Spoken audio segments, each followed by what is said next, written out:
I rise this morning with a very sad announcement. As many of you may have heard, our former colleague, Dan McConchie, lost his lovely wife last Friday. Milena McConchie, wife of retired Illinois State Senator Dan McConchie, passed away on February 21st at the age of 51. Milena grew up in the seaside town of Varna in the country of Bulgaria, just north of Greece.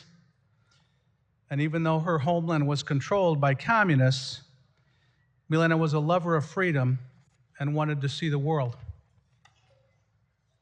Communism collapsed in Bulgaria in 1990 when Milena was just 16 years old.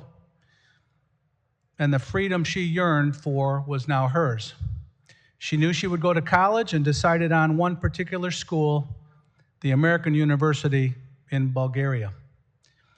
During her collegiate tenure, she went to a summer program on free market economics in Prague, offered by the Fund for American Studies. It was there she met our friend Dan in downtown Prague, surrounded by amazing architecture, attending a university that was more than 600 years old, and drinking beer that only cost a quarter. It was easy to see how they fell in love, and they did. 6 months later, they were engaged, but shortly thereafter, she was diagnosed with cancer, linked to the Chernobyl nuclear disaster that had happened a decade prior. They both committed to the for better or worse part of their relationship and got married right in the middle of her cancer treatments. They both became accomplished professionals and had 2 wonderful daughters together. She let her husband chase his dreams, including what he would say was the honor of a lifetime, becoming an Illinois State Senator.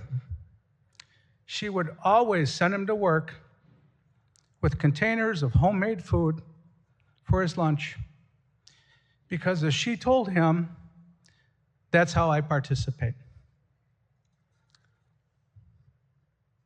During those good years, there were bad times too.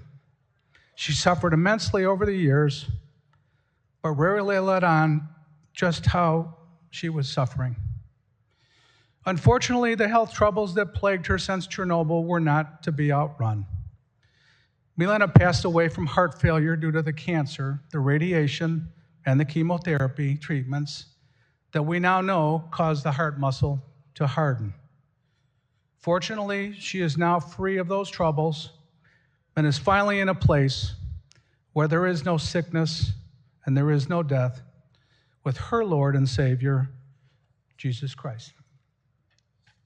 In lieu of flowers, Senator McConchie has requested people donate to a scholarship fund in Milena's name that will help send young students from Bulgaria, Ukraine, and the rest of Eastern Europe to the Fund for America Studies program on free market economics in Prague, where they met nearly 30 years ago. Madam President, I would ask for a moment of silence in memory of Milena McConchie. Thank you.